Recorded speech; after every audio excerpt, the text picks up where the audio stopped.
Beerzerker. Alright. Woo! Alright.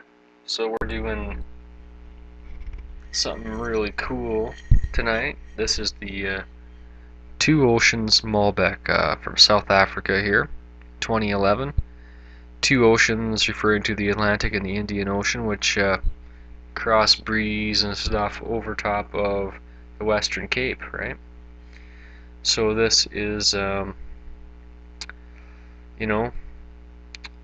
warm Indian Ocean and cold Atlantic Ocean coverage create cool breezes across the Western Cape that slow the ripening of the grapes and intensify the pure fruit flavor of our wine. Right, so it's a medium-bodied flowers and sweet berries on the nose with a taste of ripe, juicy blueberries and mulberries and a touch of oak. When to drink it? Drink it at room temperature, alright? So for immediate enjoyment, serve with casseroles, barbecues, and pastas. Yeah, this is definitely a really, really cool wine. I'm really excited to try a Malbec from South Africa, and extreme kudos on plugging your terroir and really putting South Africa in our minds as what it is, with pictures and references and all kinds of descriptive goodies that put our mind in your dirt. Alright.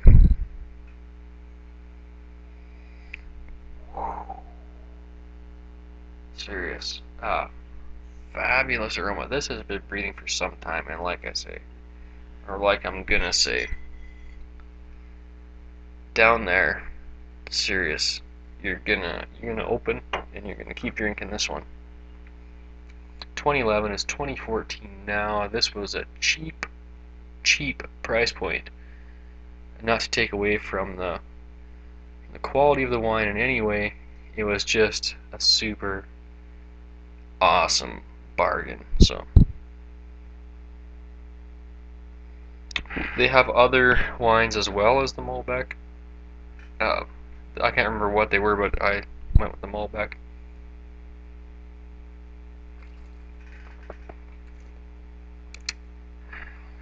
Wow. That texture up front is fabulous, which I know there's a lot of wines out there that are great up front, but how's the rest of it? So we're getting tannins, the dryness, of course, in the middle. Then we're just picking up like major grilled vegetables. You're getting your broccoli stem, your stir fry type thing going on, your slight bit of Brussels sprouts when it was first opened. Now that we're getting into some breathe time, we're really complexifying into our grilled red peppers, our slight bit of maybe roasted garlic, roasted vegetables, carrots and things. You're picking up oily type flavors, smokiness. This is where you're going to come in great against your barbecued meats, and it is so smooth and milky. It's cool. And then when I see the pastas, I'm just thinking pasta salad, man. Cool pasta salad alongside, steak, barbecued steak. Ribs, barbecued ribs. I tried it alongside lamb liver. Liver, liver is...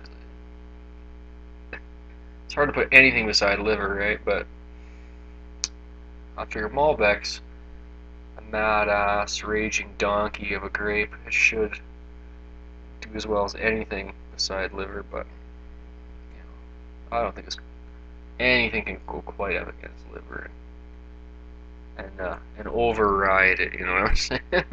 But not to take away from this wine in any way. I don't think anything could have done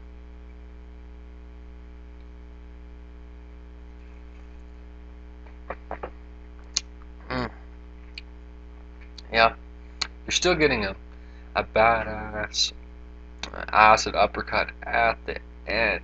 Not nearly as wild as what you get off of a lot of other Malbecs. So it is a bit subdued. There's a bit of sourness in the finish that you just can't you just can't get rid of. So that's the only thing that's a little bit excessive, a little bit out of balance, is you still are picking up a little bit of wild, mad raging dog shit off the end of this one. It's still a gnarly ass wild Malbec, but it's really smooth, milky, and cool throughout the middle. And it's just that aftertaste right at the end where it's really a little bit, it's still got to come through and say, bullshit. You know what I mean? Bull motherfucking shit right at the end, right? So, you thought you were just gonna tame me. As the Malbec grape said to the smart ass who thought he could tame it.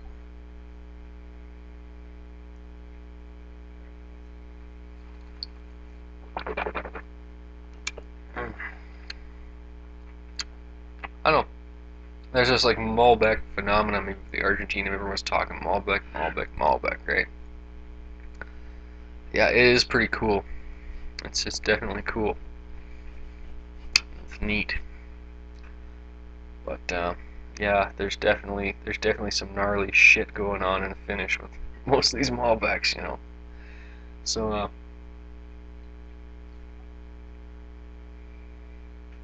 oh, I just got like lilacs like out of the blue, like just perfumey, like flower, like springtime meadow lilac, crazy shit up the nose all of a sudden.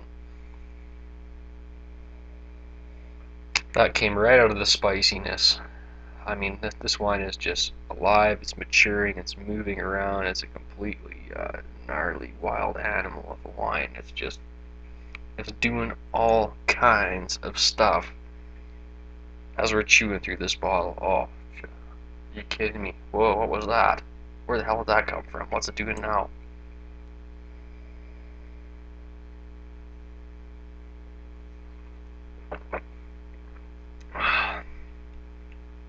It's like perfume mixed with buffalo hide. I mean, that was just, whoa, what the hell was that? Ooh, so we got fresh leather with lilacs just blending, merging, and whoo, right up the middle, right where the action is. You know, what was that about?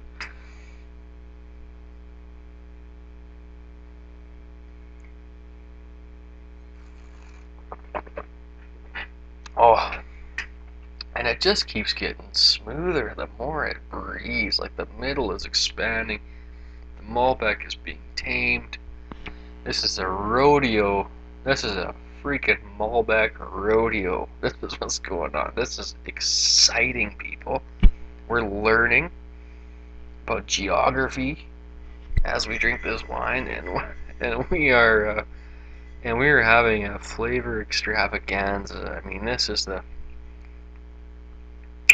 rodeo clown that did it right here. I mean, this is the one that saved the bull rider's life right here. This is the one that you know, took one for the team or whatever. This is wow. This is a wine that's going to redefine Malbec, because it has for me, and I think that's I'm really getting just flat out grapes, green grapes, red grapes. I'm just picking out table grapes. Mmm.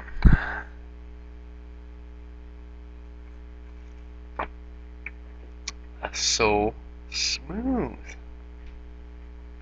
So anyway, I'm gonna give, as this is breathing, it's getting just closer and closer to a 90. But I mean, it's starting out as like maybe an 83. As it breathes and matures, by the time you're getting to the bottom of this bottle after a couple hours, 2-3 hours, which you probably should take that amount of time to drink a full bottle of wine, especially by yourself, Hey, but it's just getting closer to 90. It's pretty hard for me to put a Malbec right into a 90. It just is it's just too badass, which is a good thing, but we're coming up upon it with this one. So this is like probably the highest rated Malbec I've had for myself, you may have had a better Malbec, I don't know, but this is really bitch slapping Argentinian Malbecs that I've had.